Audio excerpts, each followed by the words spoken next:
Christ as I continue, while on vacation, this 2-week series from the spiritual writings of the Imitation of Christ by Thomas A. Kempis. We pick up today with Chapter 2, titled, On Having a Humble Opinion of Oneself. Knowledge is a natural desire in all people, but knowledge for its own sake is useless unless you fear God. An unlearned peasant, whose contentment is the service of God, is far better than the learned and the clever, whose pride in their knowledge leads them to neglect their souls while fixing their attention on the stars.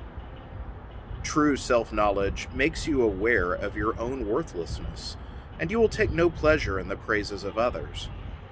If your knowledge encompasses the universe, and the love of God is not in you, what good will it do you in God's sight? He will judge you according to your actions. An overweening desire for knowledge brings many distractions and much delusion. Many like to be considered learned and to be praised for their wisdom. How much knowledge there is which adds nothing to the good of the soul. To spend yourself on worldly pursuits which do nothing to further your eternal salvation is unwise. It is useless to spend much time in talking. Only a holy life and a good conscience will ease your mind and sanctify your soul, enabling you to face God with confidence. Remember, the more you know, the more severely you will be judged. So do not be proud of any skill or knowledge you may have, for such is an awesome responsibility. No matter how much you know, realize how much there is that you do not know.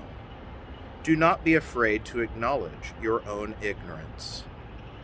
Why have an exalted opinion of yourself when you know that there are many, even in your own field, whose knowledge surpasses yours?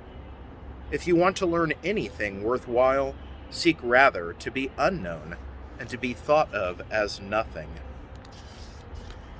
Nothing is so beneficial as true knowledge of ourselves, which produces a wholesome self-contempt. Always think kindly of others, while holding yourself as nothing. This is true wisdom, and leads to perfection. If you see another commit a grievous sin, or whose faults are flagrant, do not regard yourself as better, for you do not know what you would do if similarly tempted. You are in good disposition now, but you do not know how long you will persevere in it. Always keep in mind that all are frail, but none so frail as yourself. May God bless you.